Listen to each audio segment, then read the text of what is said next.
Wednesday evening, everyone. You are watching Direct Line live. Today, our special guest is the former First Lady of the great state of Virginia, Susan Allen, from 1994 to 1998. She's also an author as well as a consultant. Welcome to our show, Madam First Lady. Thank you. It's a pleasure. All right, and it's a women's takeover kind of evening, and I am joined tonight by Corinne Frank, who we're referring lovingly to as our Executive Director Emeritus of the MDGOP. Thank you, Corinne, for joining me. Thank you. So, Susan, you are on to talk about your new book. Would you like to tell us a little bit about it? It's actually a book that's been around for a little while. It's called The Remarkable Ronald Reagan. I can get out of the shot and just show the book. It's probably easier. But it's a children's book really about Ronald Reagan's life story, which we did a couple of years ago because we realized you could go into any elementary school across America and there were no books on Ronald Reagan.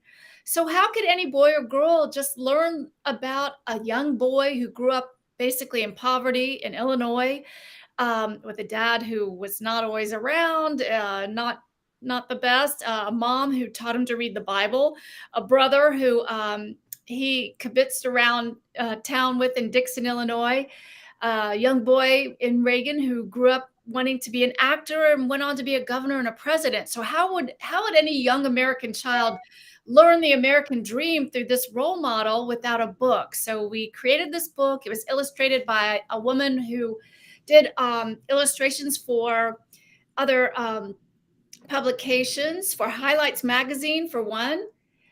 So she helped illustrate it, but really it's a book that's perfect for book reports because we have a lot of Reagan quotes. Reagan was known to be so funny and had many quips, and we have a timeline about all of his accomplishments throughout his life and tidbits about, what he did, what his goals were. But gosh, it's just always great to talk about Ronald Reagan. This is the month of February. We just celebrated President's Day, but Ronald Reagan's birthday is in February as well. So I like to bring up Reagan as much as George Washington and all of our other great presidents, but Reagan was really a modern hero in so many ways. And just the fact that he was a president who wanted to make America believe in herself again and so optimistic and really gave comfort to America. He was strong when he went to Gorbachev and said, tear down this wall. He really just was a man of great conviction who knew where he stood, had a great sense of humor, was compassionate, and could comfort America in times of need, like when the Challenger blew up, as a matter of fact. A lot of attributes that I think we're all yearning for again. Yeah, it seems like when we had the Reagan years, there was a real renaissance of conservatism and this sort of rise of our great American values. And I think people took that for granted, and you can see that they're very hungry for it again. So I'm glad that you're introducing this book. I hope that people who are in our elementary schools now who may not have known who Reagan was get that really rich opportunity, because truly that's what we need right now. It is true. It's a valuable American lesson that you can grow up anywhere and become anything. Reagan, most of us know that Reagan wanted to be a sports announcer. And so he tried his hand at that. And when he tried out, as a matter of fact, they said, all right, just pretend you're on air and create a game in your mind and call it. So he got the job. He was an announcer for a while, and then went on to be an actor. But even before all of that, he was... he enjoyed reading a lot and was in the debate club when he was at Eureka College. He played football, did a lot of things, stayed very active. But when he was an actor, they talked about how he would go backstage in between filming scenes and he would read. And he would read everything and anything. If you go to his home, Rancho del Cielo, which is owned by Young America's Foundation, it's in the hills above Santa Barbara in California. But if you go to his home, it's a very simple 3-room adobe. One room is his library, and the books are still there. Everything from Westerns to classical books to books about art. He just loved to read. And he also was a great writer. Peggy Noonan, of course, is a famous speechwriter who wrote many speeches for him, including the one the address that he gave to the nation the day that the Challenger blew up, where he talked about the astronauts who we all saw on TV that morning, who left and went and touched the face of God, and the beautiful language that he used when he addressed the nation that evening. Quite memorable for most people, but he was a great writer. Peggy Noonan did help in many instances, but if you look at copies of his speeches, there are so many notations around the edges, the upper parts, the sides, the back, because he really was a wordsmith himself and knew how to convey his thoughts and knew what he wanted to say to any audience. He was very good at telling jokes. I had the pleasure of meeting him in the Oval Office with my husband. My husband's father, George Allen Sr., had been asked by Reagan to lead the President's Council on Physical Fitness. So Coach Allen was always coming up with great ideas to try to help Reagan show that the U.S. was stronger than any country in the world. And at that time, if you'll remember, we were always sort of in competition with the Soviet Union. And Coach Allen, my father-in-law at the time, as chairman of the President's Council on Physical Fitness, would challenge American students to be better than Soviet Union students and say, you want to do so many more push-ups, you want to do, run so many more miles. And Reagan loved that because Reagan was also very competitive. Reagan loved sports. So not only was he an athlete, a swimmer, a football player, but he loved following sports. And that's how, in fact, Reagan befriended the Allen family. My father-in-law was coaching out in California. He was coaching the LA Rams when Reagan was governor. And Reagan would come out to practices and watch the teams and talk to Coach Allen about what the players were doing and that type of thing. So Reagan had a lot of sides to him that probably made him the grounded, well-rounded person that he was, with a great moral compass and a good leader because he knew where he stood on things. Sounds like coming to a storybook hour near you, right? Yeah. So we want to tie that into education a little bit and talk about, you do a lot of work with candidates and consulting, and Corinne also is doing a lot of work with candidates and consulting, and specifically in the Board of Education space. So let's get a little bit of a conversation going about women in politics, and particularly women running for office and who want to run for office. It's always been interesting to me that it seems like every year the press will say, this is the year of the woman.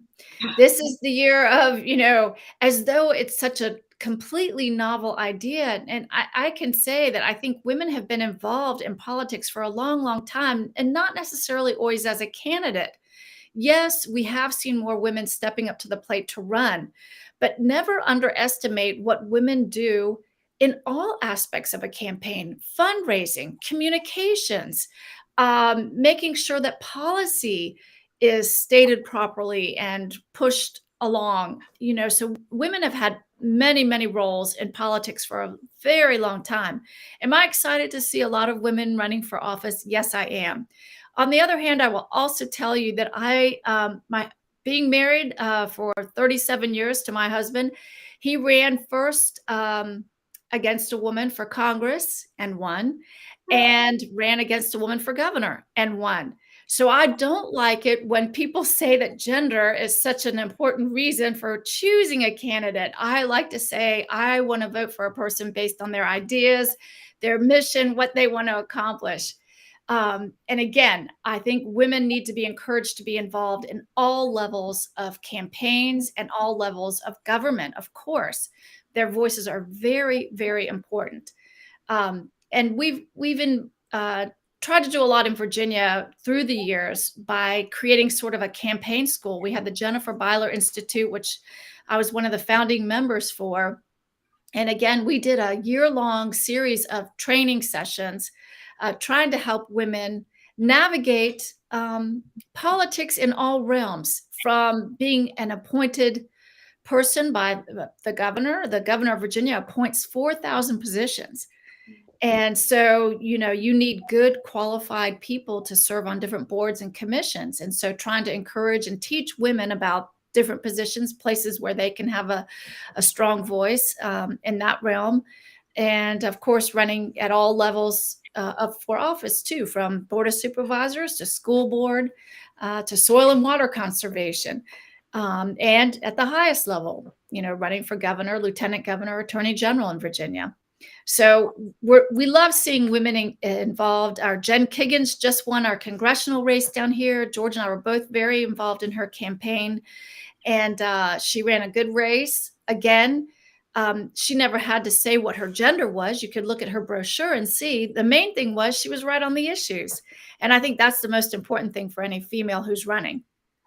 Yeah, and I agree with everything that you've said. And I agree that every year it seems like it's the year of the woman, year of the woman. I will say I did break away from that this cycle, and all of the candidates that I trained who were moms, and all of the candidates that I trained just happened to be moms. I said, this is going to be the year of the mom.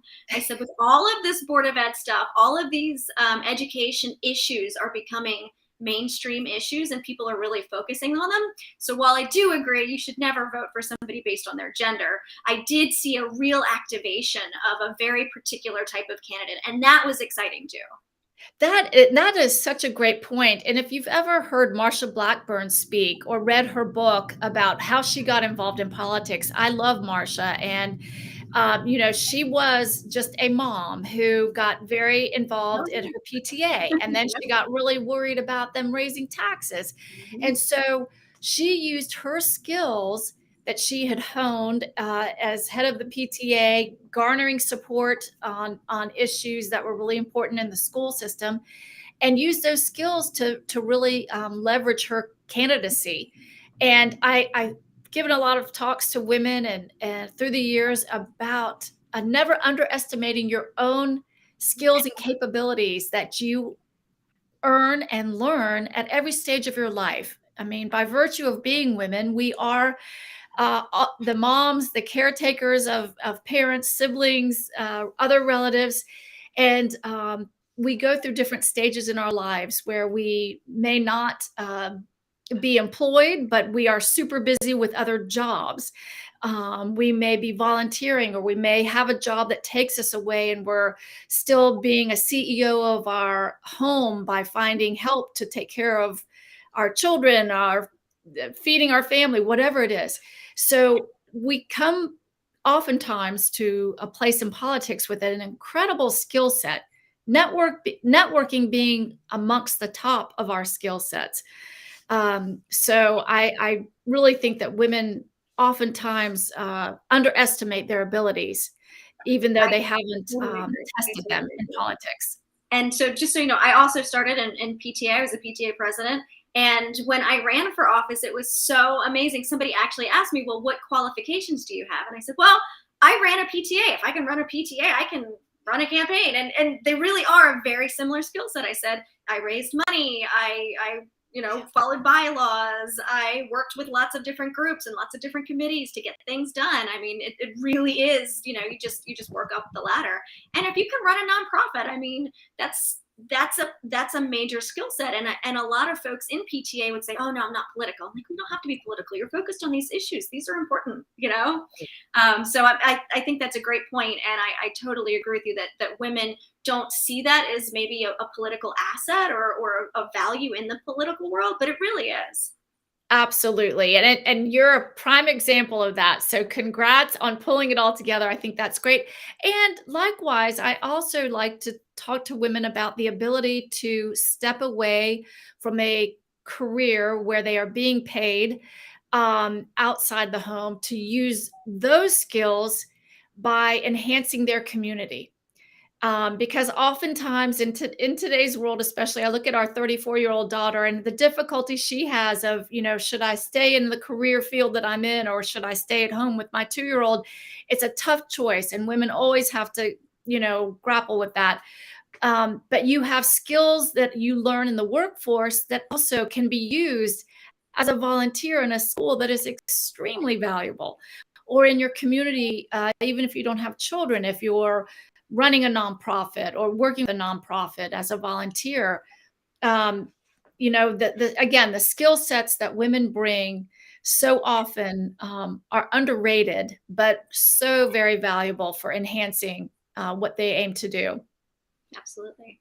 Yeah. And Corinne, I want to give you the chance, since we're in that point of the show, it just works in perfectly to plug your convention that you have coming up that you've been working on. Absolutely, yes. So on March 11th, I have a conservative education leadership conference. It'll be Saturday, March 11th at the Crown Plaza from 10 a.m. to 4 p.m. Our keynote speaker will be Governor Bob Ehrlich, and it will be for anyone who's interested in education, candidates, current sitting board members. There's a really robust training from FreedomWorks for current board members to really understand how to be effective on a board.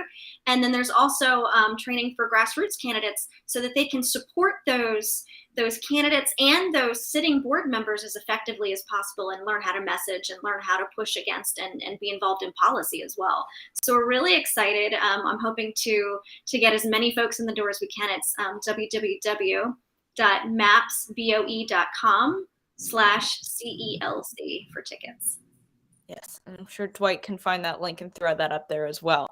That was a good place to slot that in there. So ladies, I feel like we'd be remiss of talking about women in politics, not mention what's been going on in the current events phase of it. Obviously, Nikki Haley has announced her run for president.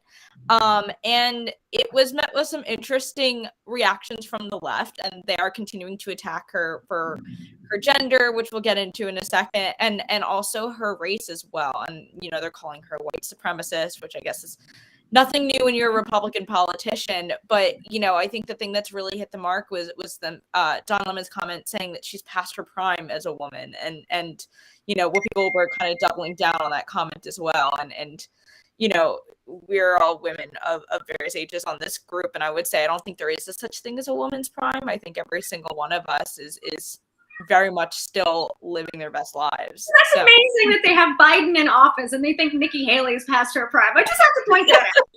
How absurd is that? The cognitive dissonance is amazing.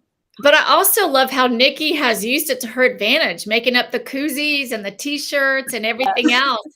And I mean, it's genius. And she had done that before with another incident in the past too. So it's the same great idea, but how ridiculous. But it is such a double standard always. I mean, the left gets away with saying things, doing things, and, Don Lemon will keep his seat on the show, I'm sure, which is fine because it'll be a great reminder to us of what an idiot he is to say such things. And here he's, surrounded by other women on the set who also were not very impressed with what he had said.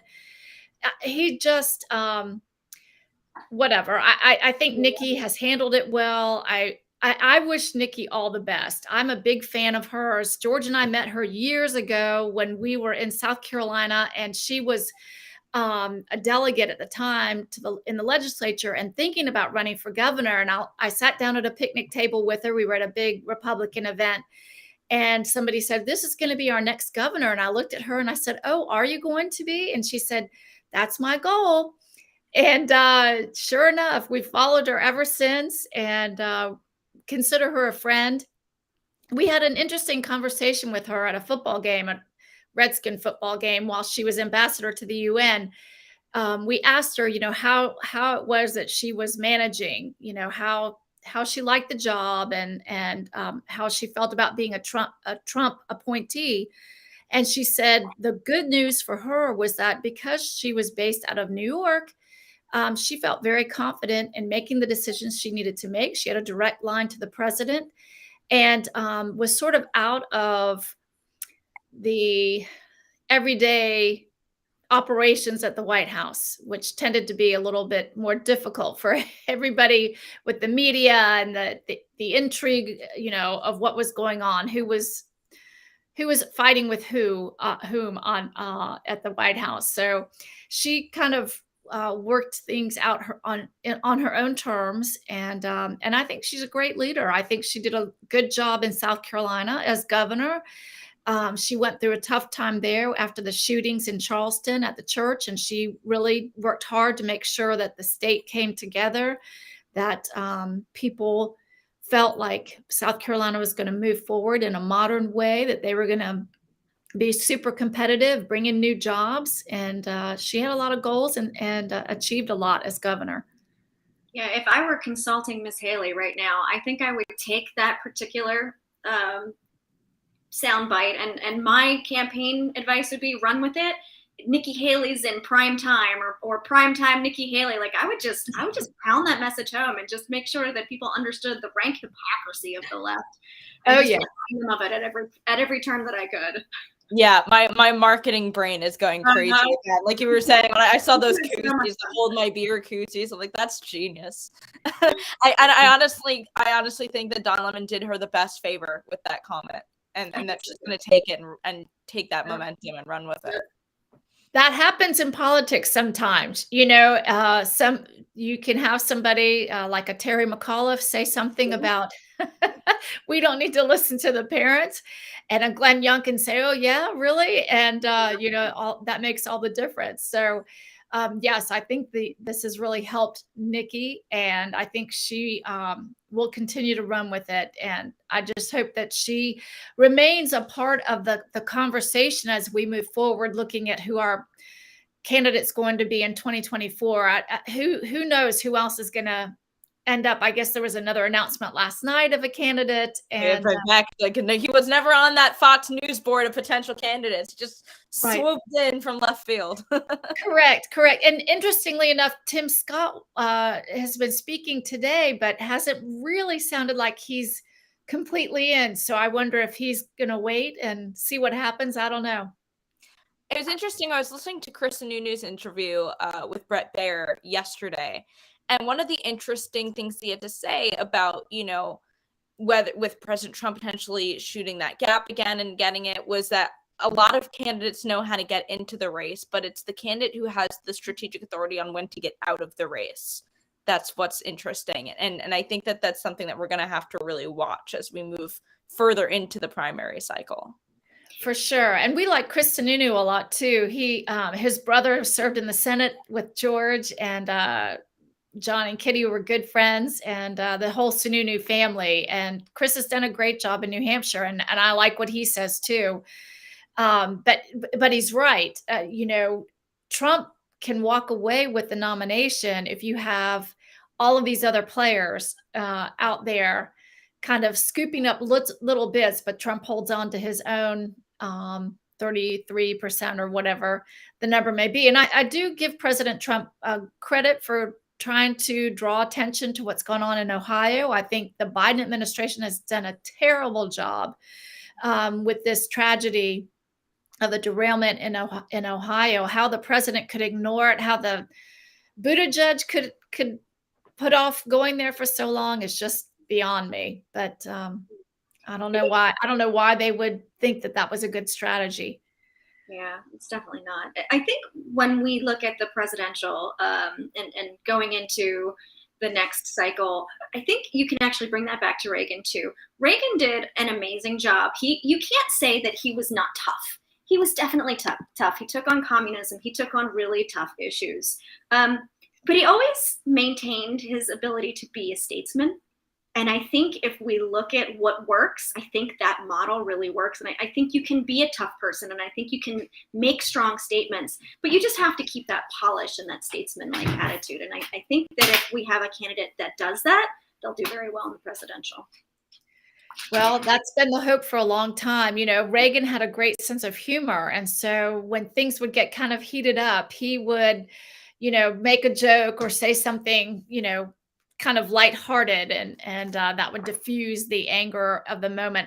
I have one picture in my book that I think is kind of funny when Gorbachev went up to Rancho de Cielo with President Reagan, and you can see the drawing here of both of them wearing a cowboy hat. Reagan presented Gorbachev with a cowboy hat, and he put it on backwards. And Reagan didn't have the heart to tell him that it was on backwards, but just allowed the photograph to be taken. And so in the book, it's, the illustration shows it's just a little bit off. But Reagan had a good chuckle after that, I had about never his seen son. that. And I actually, not he heard did. that story. Yeah, he did. They did have a friendship. It was a very interesting thing. Gorbachev just died this year. And there were people who even told me that Gorbachev was very intrigued and considered himself a Christian, which is kind of an interesting aspect we don't know about him. But he and Reagan did have a strong understanding of one another, I guess you would say. And they worked fairly well, certainly more than the current administration and the current leader of Russia. I don't know where that's going to go, but that's a worry, I think. Yeah. And I think another really major piece of Reagan's legacy, and we know there's a lot, we could do so much talking about that, but another piece that you hear time and time again on the news, especially recently, is his 11th commandment. And I Yes. think that's something that more and more as politics gets divisive, not just between the two major parties, but within the party itself, is something that we come back and have to talk about not speaking bad about other Republicans, regardless of whether we agree with them or not. We often quote Reagan's 11th commandment. And the other, there are a couple of things. The last quote in my book is, there's no limit to what a man can do or where he can go if he doesn't mind who gets the credit. I think that's another important factor, especially in politics, because oftentimes somebody from the other party may steal your idea, but if they have the majority and can pass it, who cares? That would happen to George frequently, because George was governor with a Democrat House and Senate. And you sort of don't care. Same thing when he was in the state legislature. They were in such a minority. But Reagan understood that a good idea, one that would benefit the country, was more important than taking credit himself or allowing anybody to take credit. And he also felt like somebody who voted with him 80% of the time was still his friend. And that's another rule. And somebody you could agree with or get along with. That's another rule that George, my husband, always thought was important to look at in the Senate, the U.S. Senate, when you have senators from all over the country who represent such different states, but still call themselves Republicans. Susan Collins versus, somebody else from a southern state or whatever. They look at the world very differently. Sometimes, but probably 80% of the time they agree as conservatives. And so you can't hold the anger or wish your fellow Republican ill because they're not voting with you 100% of the time. Nobody's going to vote with you 100% of the time. But anyway, Reagan was very good at understanding people and how to lead them and get them to work together. Yeah, absolutely. And so we talked about the book a couple of times. Can you tell us where we could find it ourselves if we wanted to find the book and just order it for our kids? Yes, The Remarkable Ronald Reagan. You could find it on Amazon's probably the easiest thing. Cowboy and Commander in Chief is what the subtitle is, and written by Susan Allen. And Young America's Foundation has been a big sponsor of it as well, since they own the Reagan Ranch and use it as an outdoor living classroom. So they're all about teaching the next generation about Reagan and his legacy. That's awesome.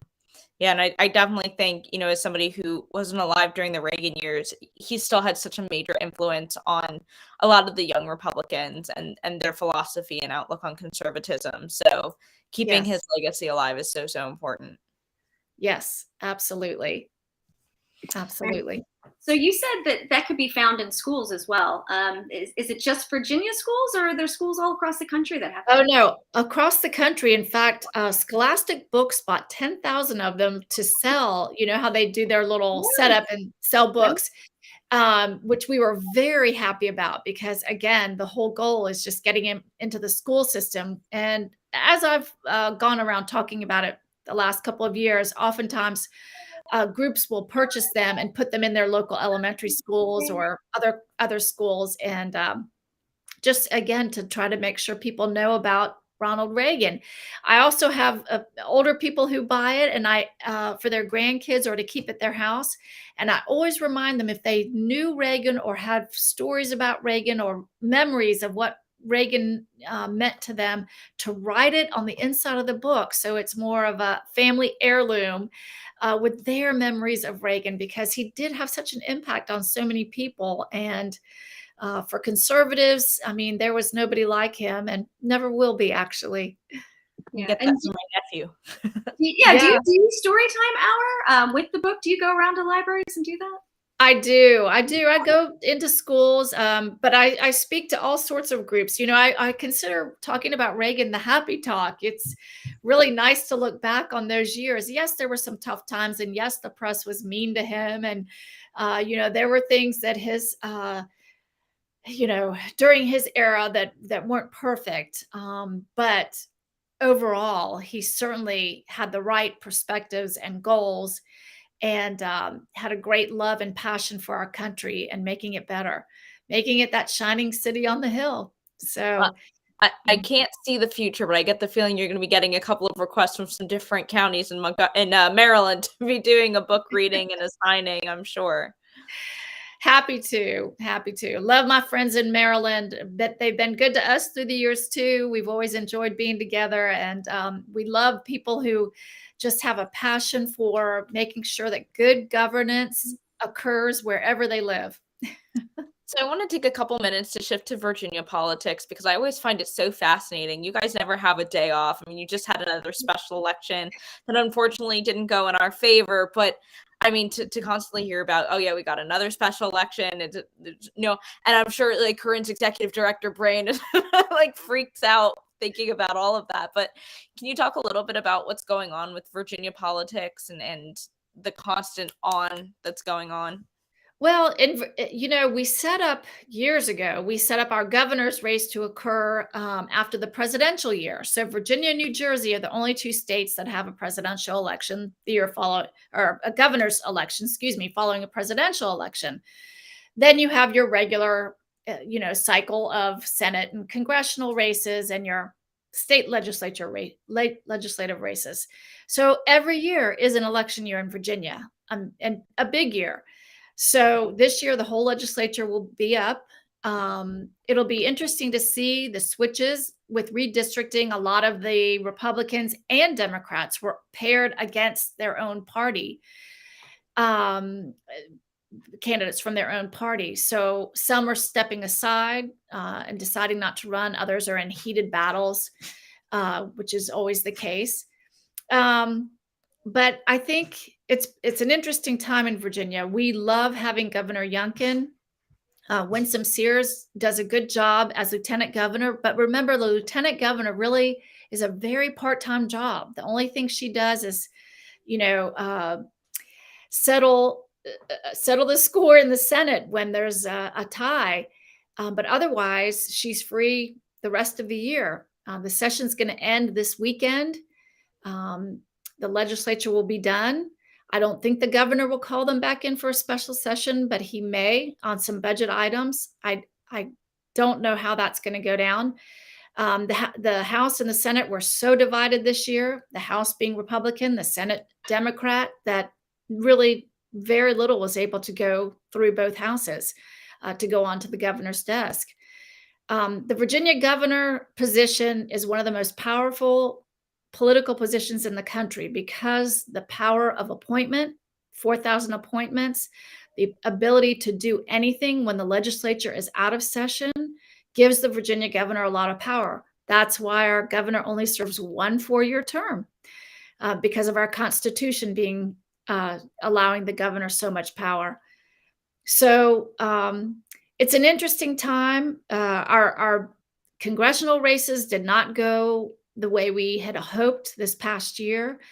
We did win down here in the Virginia Beach Tidewater area with Jen Kiggins, and she's a great freshman and doing well in Washington.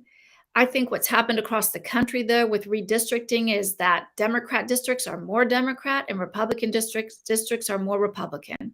And so we're going to see less and less change, and probably more fighting because I just think redistricting has not done a great service in a lot of areas across the country.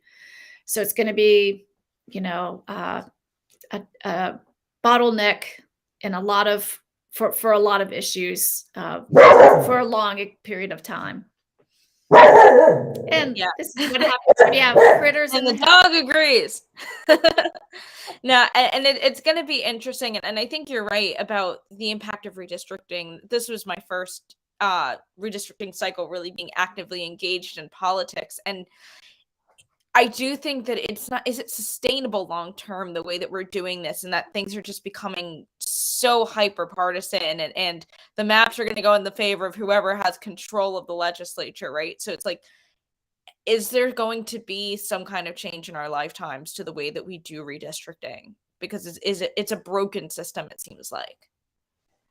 I think it is. And even when you've had these judges come in, I mean, they do try to make, I guess, go back to the rules, which says they should be contiguous districts with, similar interests. But they're the way they are drawn up, it's really to protect the current members in each party. The Democrats want their districts to stay the same. The Republicans keep theirs. And I just don't know. I don't know how long that goes. I mean, George was a victim of redistricting when he was in Congress, when they broke up our congressional district 5 different ways. And people were so angry about it. They encouraged him to run for governor. And the gentlemen who were in charge of redistricting were seated right in front of him when he gave his inaugural speech as governor.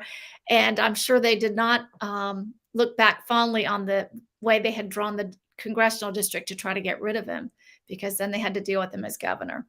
But it's a problem. I just don't know. I find it frustrating as a voter, because I really feel like we want to have more say. We want people to be engaged. We want people to take interest, but people are discouraged when they feel like their vote doesn't matter because the district is already drawn to favor one person or one party every time. Yeah, in Maryland, our CD6 before redistricting was considered the most gerrymandered district in America. And so we are frequently victims of, the gerrymandering legislations that's the legislature allows. And it's a tough, this cycle, finally, they were forced to go back to the drawing board, and our CD6 is now a D1. So it's a little, some silver lining there is judicially it was overturned. So, I would certainly, for folks who are disenchanted, focus on, there is some recourse, focus on the judicial aspect, because, if you keep making them go back to the drawing board, at least you'll get something, That's true. That's a good example. I find it so sad, though. I think a lot of people feel that they really have no say anymore, and don't have the ability to create change when change is needed. Although your work with the school board shows that you can get people engaged, and how important those local positions are. And that government closest to the people really does have an impact on their daily lives. And certainly you don't discount what goes on in Congress, what goes on at your state level, but those local races are crucial, and getting good people in there to, make sure that they're doing the right thing for conservatives is really paramount. And so spending your time and effort right there is probably good. And maybe that's how change will ultimately come at the other levels. Yeah, we're definitely hoping so. So thank you for that. I appreciate it. And we, in Maryland, there are a lot of tough races.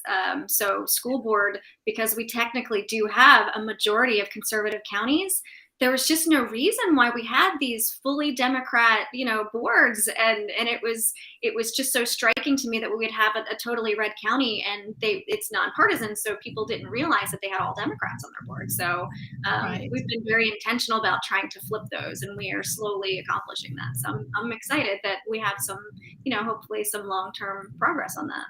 Yeah. And Susan, I think you hit on something very important when you were saying that it sounds like we're in a state right now where people don't feel like, and by state, I mean the state of the world, but where people don't feel like they're being heard by the people who are elected to represent them.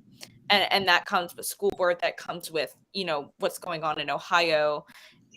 from the highest to the lowest levels, people don't feel like the people who are elected to represent them are truly listening to them and what their needs are. And I think that there needs to be this change in politics to return to our politicians being the public servants that they're elected to be.